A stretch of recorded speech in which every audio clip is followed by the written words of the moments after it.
Hola, buenas tardes. Es un placer estar con vosotros hoy y estrenar este webinar al que generosamente me habéis invitado desde Aula Mentor. La verdad es que yo creo que debo de empezar dando las gracias al Aula Mentor, un proyecto con el que llevo muchos años. Muchos años, y cuando digo muchos, 22 años llevo eh, colaborando con ellos de una y de otra forma. Me dice Ana de Cos, se te oye, así que me quedo muy tranquilo.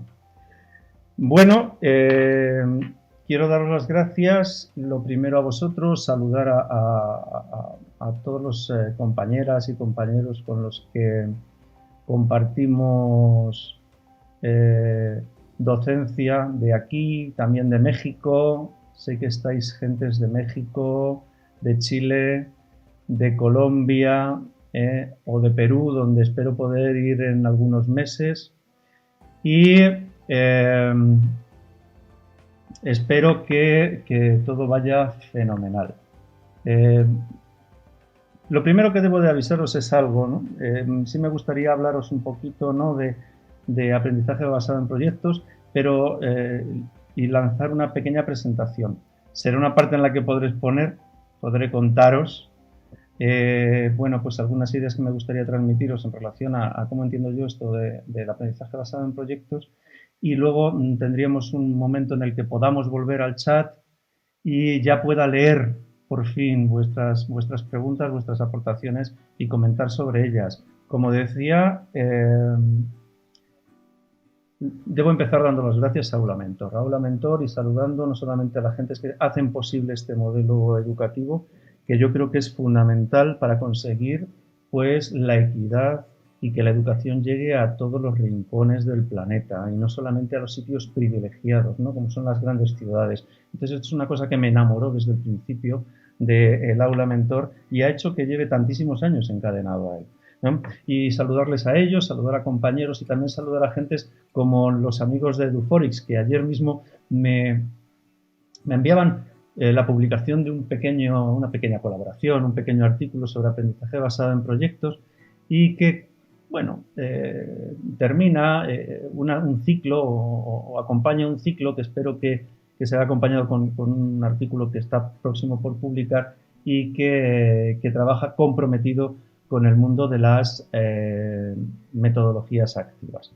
En relación al tema del aprendizaje basado en proyectos, yo me plantea algún problema y alguna pregunta que me gustaría compartir con vosotros en estos momentos, ¿no? Lo que quería decir, la idea que estaba era que el aprendizaje basado en proyectos es un modelo, es un enfoque, es una manera de entender el aprendizaje que probablemente debe de responder a una pregunta importante, y es ¿qué tipo de educación buscamos? O es por lo menos la pregunta que a mí me parece más interesante ahora. Y yo creo que si contestáramos esta pregunta desde un punto de vista ético, desde un punto de vista como el que a mí me parece interesante, yo creo que debe de responder fundamentalmente a la educación que responde a las urgencias del planeta hoy en día. A mí me gusta mucho cómo conceptualiza estas urgencias en torno a los conceptos de justicia social, una autora llamada Nancy Fraser, ¿no?, que habla de tres ámbitos que a mí me parecen tres emergencias interesantes sobre las que centrar los proyectos. O dicho de otra manera, hay proyectos que me interesan más que otros. Los proyectos que me interesan más son los que trabajan, los que cogen como núcleo de trabajo estas esferas que voy a nombrar ahora. La primera es la redistribución. ¿Y esto se refiere a qué? Pues se refiere fundamentalmente a la idea de que no todos los recursos naturales, ni la riqueza, ni los recursos económicos están distribuidos de manera igual entre todas las personas del planeta. Y es muy interesante que la educación sea capaz de generar miradas y acciones comprometidas con esta idea de desigualdad en la redistribución. Otro tiene que ver con el reconocimiento, o lo que es lo mismo, con entender una realidad que es fundamental para la elaboración de proyectos. Y es entender que es la diferencia la que nos hace ricos, la diferencia la que nos hace potentes. Las diferencias de género, las diferencias de cultura, las diferencias de procedencia o de culto, son las que realmente pueden hacer que nosotros crezcamos como comunidad y como persona. Me parece muy interesante que la educación, los proyectos educativos se centren en trabajar en torno a este concepto, ¿no? Y por último, el tema de la participación. No todos participamos en la toma de decisiones de la misma manera en este mundo. Ni en este mundo, ni en las escuelas, ni en las familias, ni en las parejas, ni en las amistades, ¿no?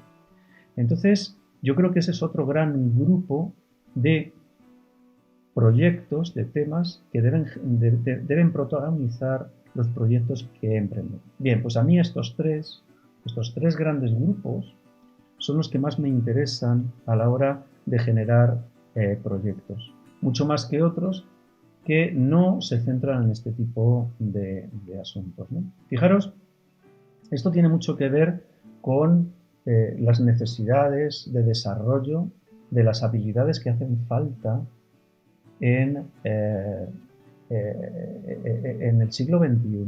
Esta imagen, es una imagen, cientos de imágenes como esta podréis rescatar en internet. A mí siempre me ha llamado mucho la atención. La imagen que estoy intentando poneros, que no sé si conseguimos poner, es la imagen de unas personas que están aparentemente buscando un trabajo. Y a mí me ha llamado muchísimo la atención esta imagen. Es una imagen en la que de repente hay algunas personas que están como esperando obtener un trabajo y hay alguien que, una persona que sí, que parece que le dan la mano, que dicen, oye, sí, que es tuyo. Y la pregunta que yo me gustaría trasladaros es, bueno, ¿y cuáles son las habilidades que desarrolla esta mujer, que le piden a esta persona para que le triunfar, ¿no? En este caso, en el mundo laboral, que tampoco son muy distintas, ya veréis, de las que necesitamos para triunfar en el compromiso comunitario o en nuestras relaciones personales o individuales, ¿no? Fijaros, pues probablemente, si nosotros nos preguntamos esto, diríamos que la primera cosa que le van a pedir a esta persona que consigue en este caso, este trabajo, es que sea capaz de incorporarse emocionalmente al proyecto.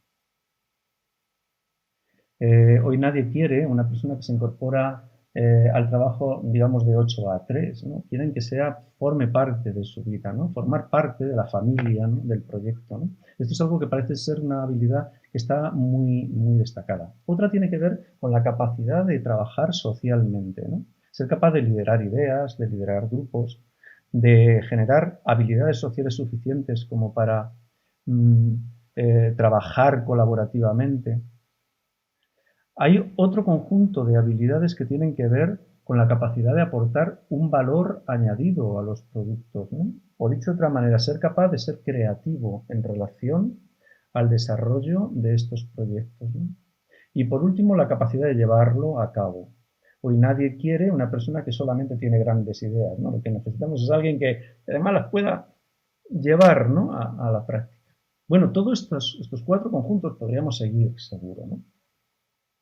Estos cuatro conjuntos de habilidades son habilidades muy demandadas, por supuesto, en el mundo del trabajo, pero también son muy necesarias para la participación comunitaria. Todo el mundo necesita que seamos capaces de pertenecer a una colectividad, de ser capaces de desarrollarnos social y comunitariamente, de ser capaz de añadir un valor añadido a los productos, etcétera, ¿no? Y también en nuestras vidas personales. Parece que son habilidades necesarias en el mundo que nos ha tocado vivir. Sin embargo, la pregunta es, ¿estas son las habilidades que estamos enseñando en las escuelas? Yo creo que esto es un elemento importante que debemos de centrar el tema. Es decir, serán interesantes los proyectos en la medida en que centran su atención en el desarrollo de estas habilidades. Y cuando digo que centran su atención en el desarrollo de estas habilidades, digo que también se evalúan fundamentalmente estas habilidades.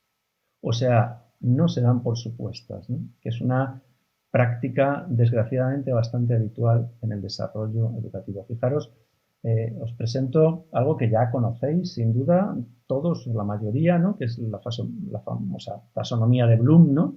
En la que hablaba de los procesos de pensamiento de orden superior, ¿no? Que era la evaluación, la capacidad, el pensamiento crítico, la creación, la creatividad, y lo que llamaba él procesos de pensamiento de orden inferior, ¿no? Que tienen más que ver con la reproducción, la memoria, etcétera, etcétera. Todos, y eso sería una primera idea importante, todos son necesarios para el aprendizaje. La memoria también es importante para el aprendizaje. El aprendizaje basado en proyectos no pretende anular el desarrollo de la memoria, de la comprensión, etcétera, etcétera. Pero sí poner estas cosas en su sitio. Lo que sí hemos visto hace un minuto es que probablemente las habilidades más necesarias para trabajar en este mundo, para vivir este mundo, para habitar las relaciones que habitamos en este mundo, tienen que ver con esto que Bloom llamaba los procesos de pensamiento de orden superior, es decir, la creatividad, el pensamiento crítico, etcétera, etcétera. Sin embargo, el 90% del tiempo en las escuelas y el 99% del espacio en la evaluación de nuestros alumnos se centra en los procesos de pensamiento de orden inferior. Entonces, el aprendizaje basado en proyectos no pretende renunciar en absoluto, o no debería de hacerlo, desde mi punto de vista, al trabajo con la memoria, con el recuerdo, con el entrenamiento. Pero, por supuesto, sí ponerlo en su sitio y decir que posiblemente una parte muy importante, probablemente más importante en términos de tiempo, del aprendizaje debería de dedicarse a estos procesos de pensamiento de orden superior. Y esto tiene que ver con el desarrollo de lo que se han venido a llamar ahora las habilidades blandas, ¿no? Que de alguna manera serían esas pequeñas piezas que van a constituir las competencias necesarias para el siglo XXI.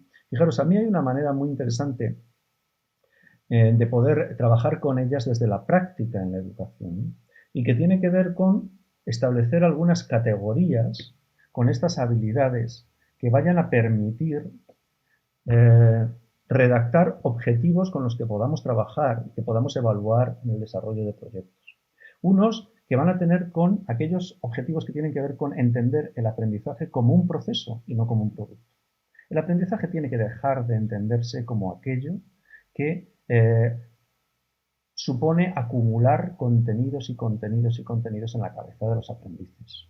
Más bien, el aprendizaje es un proyecto, un proceso en el cual los alumnos se suman y aprenden a ser capaces de identificar qué quieren aprender, de saber cuándo van a conseguirlo, quién les puede ayudar, dónde conseguir fuentes de información fiables, cómo evaluar este aprendizaje, etcétera, etcétera.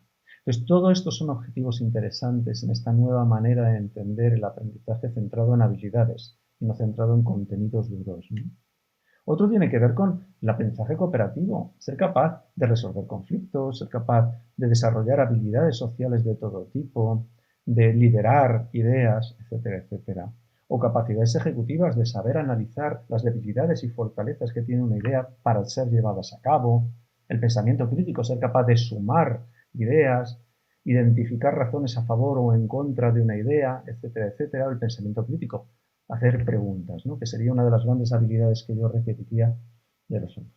Fijaros, si centráramos el aprendizaje en objetivos como los que acabo de citar, probablemente estaríamos desarrollando alumnos muy competentes para las necesidades reales del siglo XXI. Para esto sí es bueno, desde mi punto de vista, o mi punto de vista, el aprendizaje basado en proyectos, porque en definitiva de lo que se trata es de ser capaces de generar la capacidad de que un alumno pueda aprender a lo largo de toda su vida lo que necesite aprender, independientemente de que sean ahora conocimientos o no que sepamos que existen en este momento. Fijaros, esto es lo que los alumnos necesitan para trabajar en el siglo XXI. Sin embargo, los sistemas educativos ¿Han trabajado a favor de este cambio o siguen anclados en el pasado? Para esto son un par de imágenes rescatadas de Internet de una manera automática. Fijaros, esto es una fábrica de principios del siglo XX.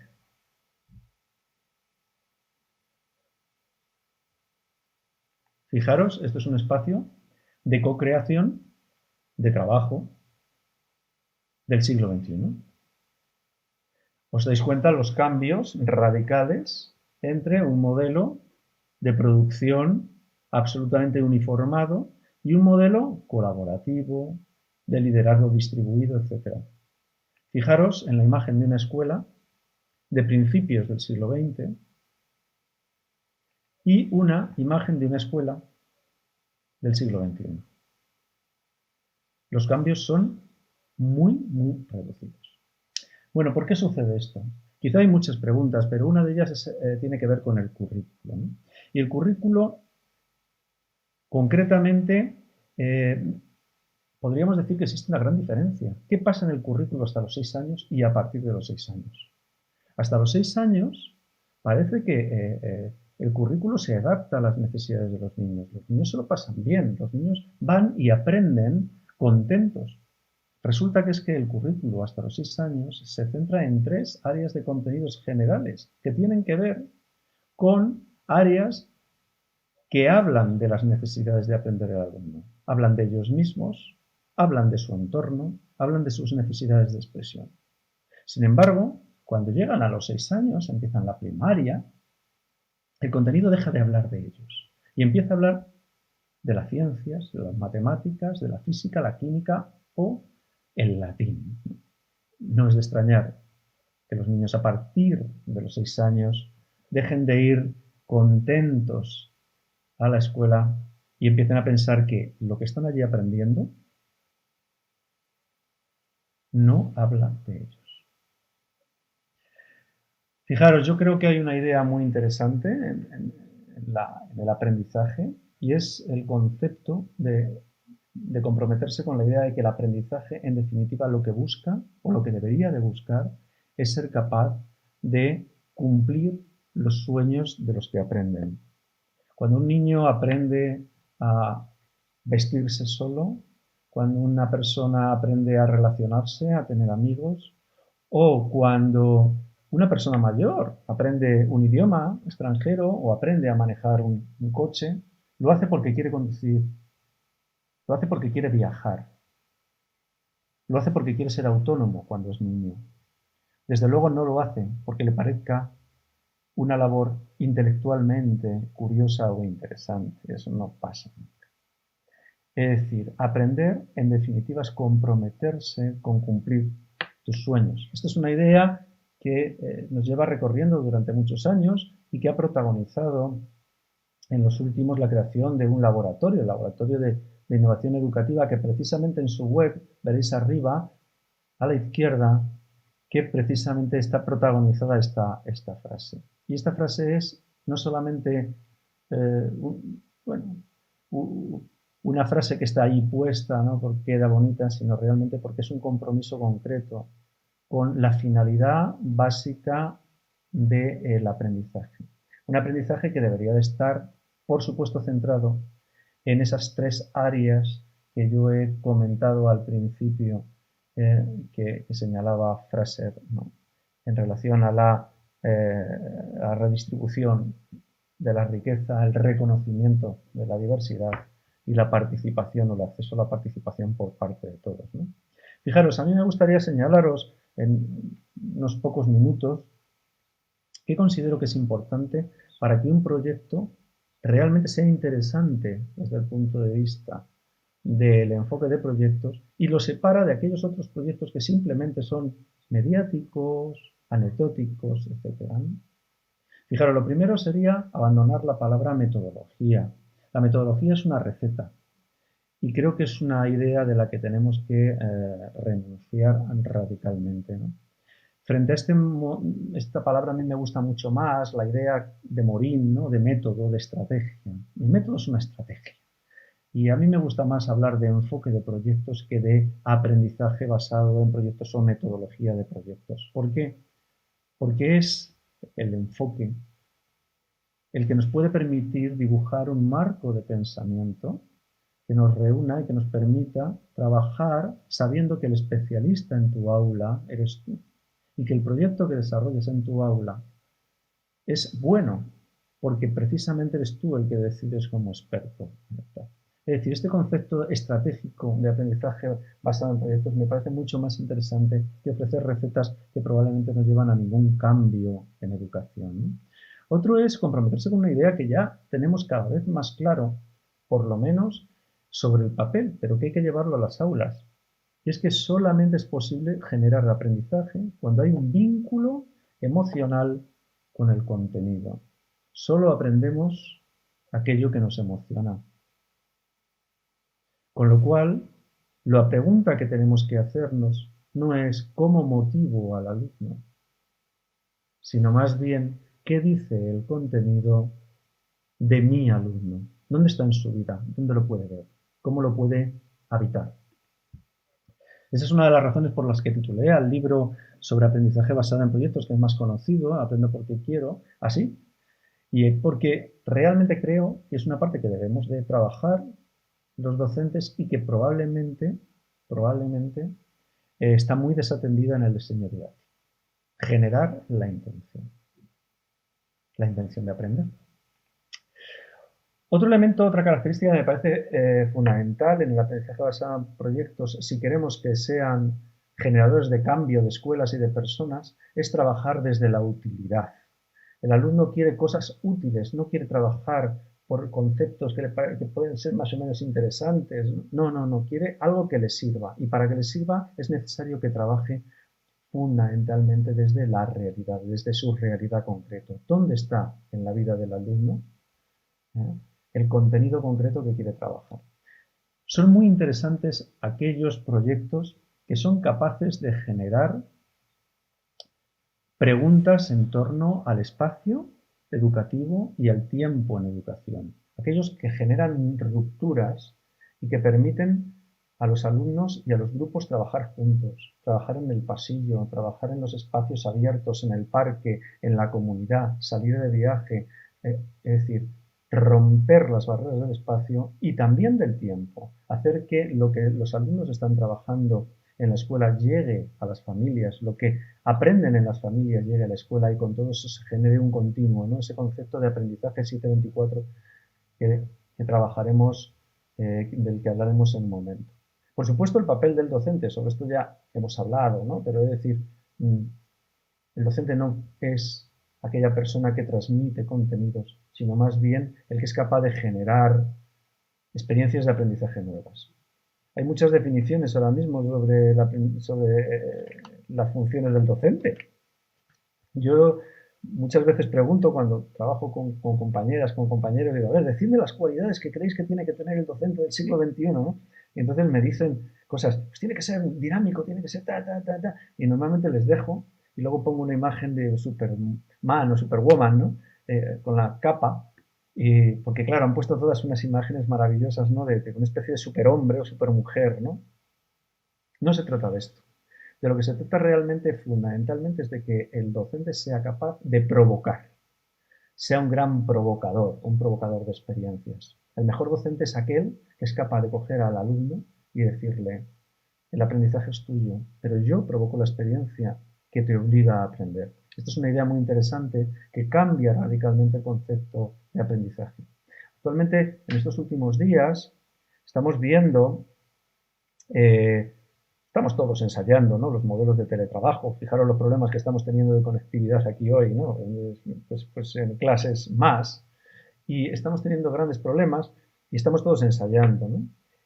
Y todo está disculpado, pero sí es verdad que yo estoy un poco alertado por la gran cantidad de productos que están poniendo en la pantalla de los niños online a docentes en los que se les ve, como en esta imagen, sobre una pizarra explicando cosas.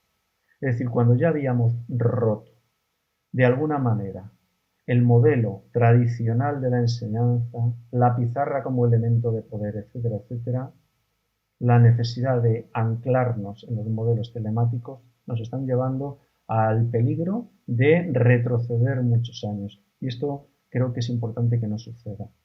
Por supuesto, otro elemento es la cooperación. Sabemos que aprendemos juntos mejor que separados. Entonces, los proyectos ricos, los proyectos que son capaces de cambiar las escuelas, de cambiar el aprendizaje, de cambiar a las personas, son proyectos que invitan al trabajo colaborativo. Esto es muy importante, ¿no? Otro elemento que es fundamental tiene que ver con la evaluación. Yo esta frase que estáis viendo ahora mismo en pantalla es una frase que llevo repitiendo muchísimos años. Calificar no es evaluar. Calificar es etiquetar. Evaluar, sin embargo, es reflexionar, es provocar la reflexión. La evaluación debería de servir para provocar la reflexión en los alumnos. Por lo tanto, no se trata tanto de inventar nuevos instrumentos de evaluación, sino más bien de centrar la atención en las rutinas de la evaluación. ¿Y esto a qué me refiero? Pues fijaros, imaginéis que me da igual, exactamente igual, el instrumento de evaluación que utilicéis. Si lo estáis utilizando como expertos en el aula que sois, probablemente lo estáis haciendo porque os ha dado resultados. Sin embargo, la apuesta, la propuesta o la provocación, permitidme que haga, es cómo convertimos ese instrumento para que deje de ser un instrumento de etiquetado en un instrumento que provoque las preguntas que quiero que el alumno se provoque en ellos, que son las que tenéis delante. ¿Qué he aprendido? ¿Dónde puedo verlo en la realidad concreta del alumno? ¿Cómo le ayuda a comprenderla mejor? ¿Y qué decide hacer con ello?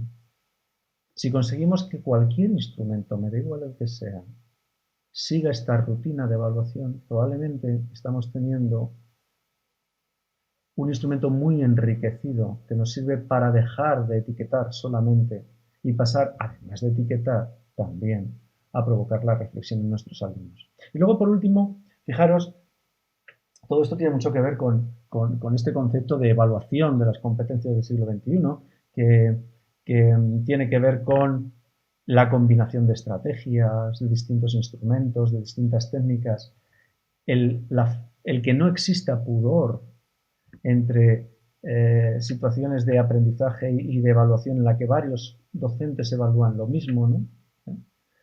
La triangulación de agentes, que existe la coevaluación, la evaluación entre alumnos, que existe la autoevaluación, es decir, que los alumnos también tienen que decir cosas en relación a la reflexión que les provoca su propio aprendizaje, que la evaluación no solamente mide algunas cosas, no solamente los contenidos, sino que es una evaluación integral, que la evaluación sirve fundamentalmente para aprender y para sentarnos y para hablar. Yo creo que es un concepto de evaluación auténtica, mucho más interesante que el concepto que tenemos bastante más cortoplacista en relación de la evaluación en muchas escuelas del país.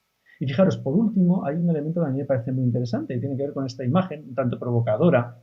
Si yo os pongo esta imagen delante, es seguro, y os pregunto cómo se llama el personaje azul, todos me diríais, es Dory, ¿no? De la película, ¿no? Famosa película, ¿no? Y si yo os digo que terminarais una frase, es una cosa que he hecho decenas de veces, y os digo el principio de la frase, todos me la sabréis contestar. Si yo os digo hasta el infinito, todos me diríais y más allá. Es una frase que tenemos tatuada en el cerebro. ¿Por qué? Muchas veces pregunto a grupos de docentes que con la misma energía que me han dicho hasta el infinito y más allá, me digan el procedimiento del máximo como un divisor. Y la energía no es la misma. El mínimo como un múltiplo, o la fórmula de la velocidad.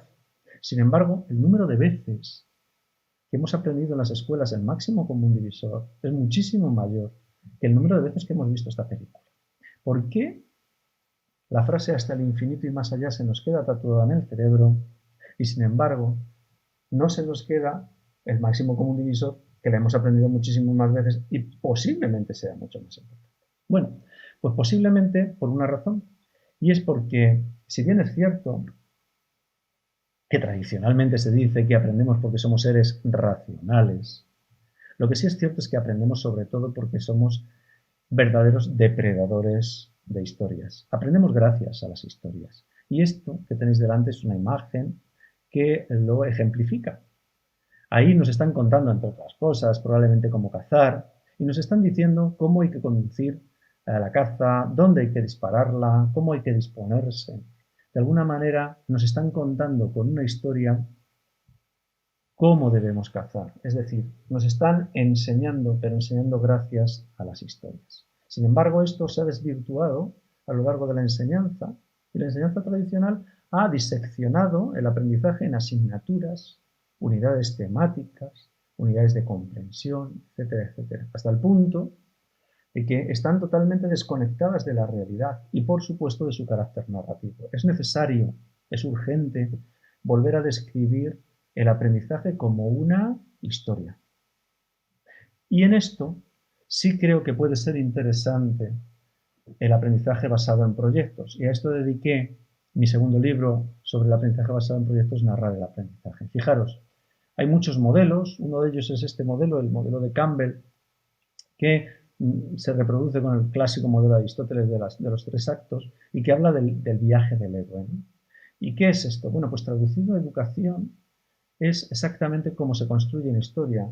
Una historia en la que hay un mundo ordinario, en el que algo sucede, se genera un detonante. Esto sucede en todos los proyectos. Algo pasa que le quita el espacio de confort a los alumnos y que, de alguna manera, les obliga a emprender una aventura. Una aventura en la que necesitan al mentor, que sois vosotros, que somos nosotros, los docentes, y que necesitarán para emprender la aventura y enfrentarse a un montón de retos, de búsquedas de información, de resolución de problemas, de resolución de 1000 situaciones, de agrupamientos, etcétera, etcétera, que les llevarán a plantearse en algún momento de esa aventura qué hacemos con ello. ¿Y qué hacemos con ello? En definitiva, es el retorno a la realidad, la vuelta en la cual los alumnos harán algo, ¿no? Ese algo, que será una acción final, un producto o una acción final que les lleva a la realidad como conclusión a toda esa aventura y que les lleva de alguna manera a vivir el aprendizaje como algo narrativo. Esto es muy distinto a hacer actividades, sean interdisciplinares o no interdisciplinares, en relación solamente a un tema concreto. No tiene nada que ver. No confundamos lo que sería un modelo de actividades basadas en centros de interés a lo que tiene que ver con un modelo de aprendizaje basado en la narración. El modelo que yo planteo, que le veis en pantalla, habla de 5 momentos: la ocasión, la intención, la mirada y la estrategia y la acción, ¿no? Con dos más transversales. La evaluación, que hemos dicho que sería este proceso, ¿no? Esta instrumentación de la reflexión a lo largo del tiempo, y la arquitectura, que permitiría situar al alumno en cada momento, ¿no? Pero los 5 momentos que describen el proyecto serían la ocasión, ese momento en el que surge una idea que nos motiva a los alumnos, a los profesores, para plantear ese proyecto. Un motivo, una ocasión que tiene que ver probablemente con estas urgencias de la educación que yo he señalado. Temas y que nos llevan a los alumnos a plantear el tema. Un tema que luego podrá estar de acuerdo con ellos y puede surgir de sus intereses. Esto no es incompatible, es decir, no tiene mayor importancia, pero que sí lleva de fondo una intencionalidad educativa muy concreto, el desarrollo de unas habilidades muy concretas, etc. Luego algo pasará, es la intención, algún detonante habrá que permita plantear esta necesidad de emprender el viaje. Un viaje que se emprende con la mirada, que en definitiva es ese momento de diseño compartido con los alumnos, en la que los alumnos se hacen preguntas: ¿qué sabemos? ¿Qué queremos saber? ¿Cómo lo averiguamos? ¿Cómo nos organizamos? Para organizar, digamos, todo ese viaje que sería la estrategia que les lleva a investigar, a aprender, a construir, a hacer. En algún momento, efectivamente, tendrán que volver a la realidad. Esa es la acción, en el que los alumnos desarrollarán una acción final, un producto o la conclusión realmente de toda esta aventura, que la llevan a su realidad concreta. En definitiva, una estructura narrativa que permite el desarrollo por supuesto, de contenidos curriculares interesantes, pero también de habilidades necesarias para la construcción de las competencias del siglo XXI, que creo que son muy importantes y necesarias en este mundo. Fijaros, muy rápidamente, para acabar y que tengamos espacio para poder debatir sobre los aspectos que queráis, hay algunas consecuencias que tienen este enfoque en las escuelas. La primera sería que el aprendizaje basado en proyectos puede protagonizar la identidad de las escuelas. Es decir, habrá escuelas que trabajen desde este enfoque y otras escuelas que no trabajan desde este enfoque. El aprendizaje basado en proyectos es un enfoque, una estrategia que permite a las familias, a los alumnos, a los docentes que allí van, saber que entienden el aprendizaje de una determinada manera. Por supuesto, otra es la participación. Entender que la participación es algo que está centrado fundamentalmente en lo que se hace. Y lo que se hace son los proyectos. Y todo lo que sucede en el centro gira en torno a ellos, ¿no? Por lo tanto, hay un grupo promotor, efectivamente, que será el grupo de alumnos que llevan el proyecto, alumnos y docentes que dirigen el proyecto, que lo lideran, pero luego, por supuesto, habrá todos unos recursos de información, de apertura, que generarán como capas de cebollas algunos estratos de personas, de grupos, que permitirán la participación parcial, la comunidad que puntualmente quiere aportar o simplemente la que está informada, ¿no? Otro es la evaluación. Las escuelas que trabajan por proyectos son escuelas reflexivas. Escuelas que reflexionan sobre lo que está pasando en ellas. Escuelas que trabajan directamente sobre ello. Escuelas que no entienden la evaluación solamente como una rendición de cuentas. Otros son las rupturas del espacio y del tiempo, escuelas en las que no pasa nada, porque haya varios grupos trabajando juntos, porque haya grupos trabajando en el pasillo, en el patio, o porque estén de viaje, o porque las familias entren de forma natural a las escuelas. Escuelas que rompen el espacio y rompen el tiempo. Escuelas que favorecen el trabajo en red, no solamente de los alumnos y de los profesores que habitan ese centro, sino también de las familias y también de otros centros con los que se conectan para el desarrollo de estos proyectos, ¿no? Por supuesto, el rol del profesor, en este sentido de darle la vuelta a la clase, y darle la vuelta a la clase en el mejor sentido de la palabra, en el sentido de generar profesores que lo que buscan es sobre todo provocar experiencias en las que es el alumno el que aprende y que reconocemos que el aprendizaje está en el alumno y no en el docente fundamentalmente. Y por último, algo que últimamente no está muy de moda, pero que creo que es fundamental reactivar, y es entender que la educación fundamentalmente trabaja para el desarrollo de valores, valores que tienen que ver fundamentalmente con la justicia social, con el reconocimiento de la desigualdad, con la necesidad de redistribuir la riqueza, con la necesidad de hacer partícipes en la toma de decisiones a todo el mundo. En definitiva, valores que buscan el cambio de las personas, ¿no? Como decía Freire, ¿no? El cambio de personas que cambiarán el mundo, ¿no? Fijaros,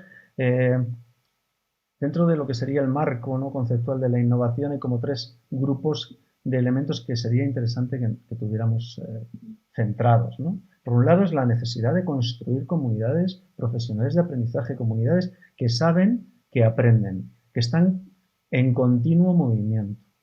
Comunidades que desarrollan proyectos y que el liderazgo no está centrado en las personas específicamente, sino en los proyectos que se desarrollan y, por lo tanto, las personas que mejor pueden trabajar para esos proyectos. Y, por supuesto, la constitución de redes que permiten que el aprendizaje sea fluido. Yo creo que estos tres elementos sí pueden generar innovaciones que cambiarán las escuelas. Y para esto creo que sí es interesante el aprendizaje basado en proyectos. Por lo tanto, cuando medimos, cuando observamos, cuando evaluamos un aprendizaje basado en un proyecto, un aprendizaje basado en proyectos, yo creo que lo que debemos centrarnos sobre todo es en todas estas características que he señalado, más que en que un proyecto sea especialmente mediático, bonito o motivador. Y para esto realmente hay una frase de Malaguchi que tenéis delante que es muy interesante, ¿no? Y que dice que efectivamente el aprendizaje solo se puede producir desde la realidad y que solo haciendo cosas reales sus consecuencias son reales. Y esto es comprometerse con la idea de que aprendemos todo el tiempo, en todas las horas, y por eso tiene la razón de ser el curso que humildemente construí y coordino para Aula Mentor. Este curso empecé diciendo que tenía que dar las gracias a Aula Mentor. Llevaba muchísimos años trabajando con ellos y llevo muchos años trabajando con ellos. Y un día que ya tuve que llamar al responsable en aquella época de Mentor y oye, mira, es que no puedo, no tengo tiempo. Estuve hablando con él, nada, 10 minutos, 15 minutos, y cuando colgué el teléfono me di cuenta que me había comprometido a escribirle un texto. Digo, o sea, quiero dejar esto porque no tengo la vida y no me da la vida y ahora resulta que tengo que escribir. Y efectivamente lo hice porque era necesario y porque su propuesta fue imposible de negar. Y era que me dijo, pues si el aprendizaje basado en proyectos tal como tú lo cuentas, haz una herramienta o haz un curso que permita trabajar las herramientas en el plano formal, en las escuelas, en el plano no formal, en la educación no formal.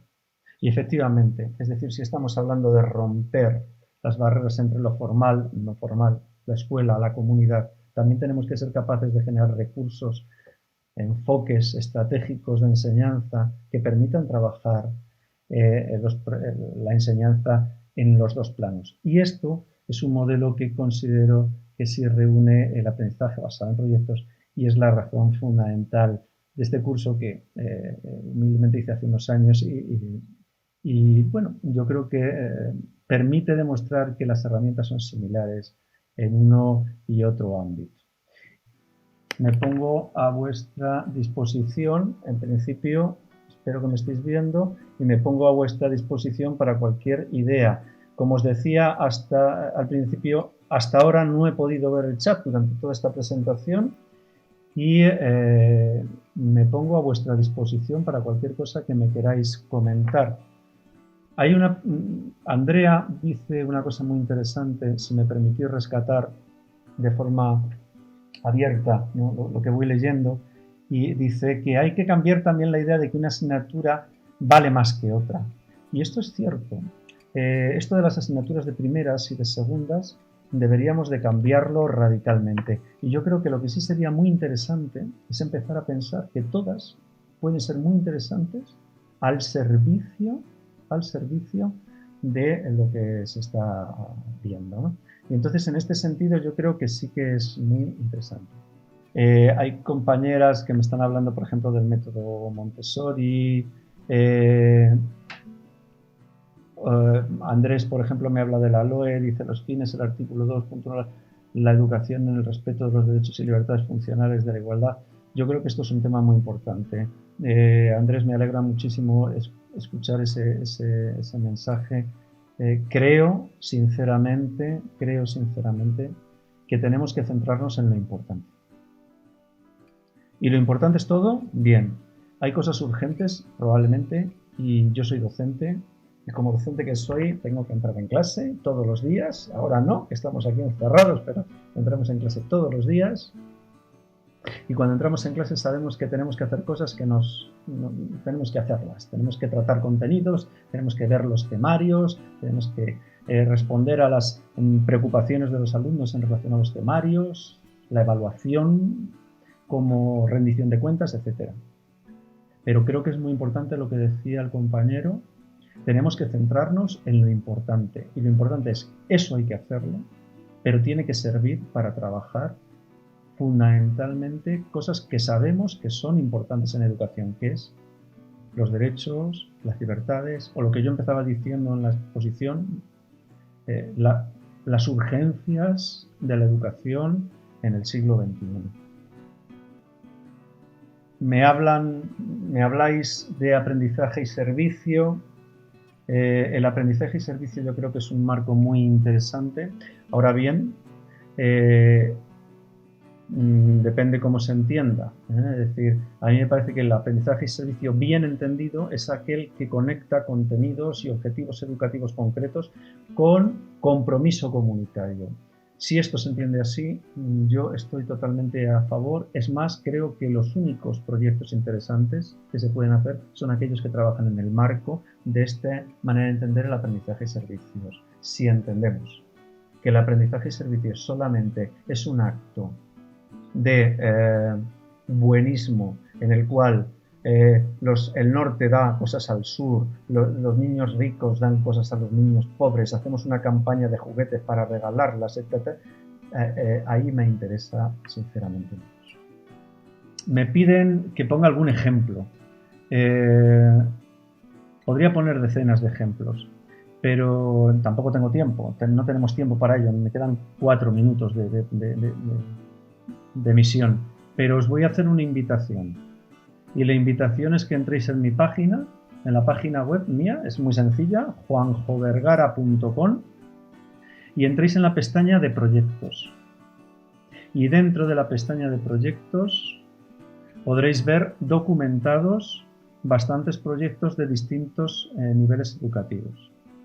Y la segunda invitación que os voy a hacer es que dentro de la propia página, juanjovergara.com, en contacto, está mi mail. Quedo absolutamente a vuestra disposición para contactar con vosotros y enviaros toda la información que humildemente pueda hacer.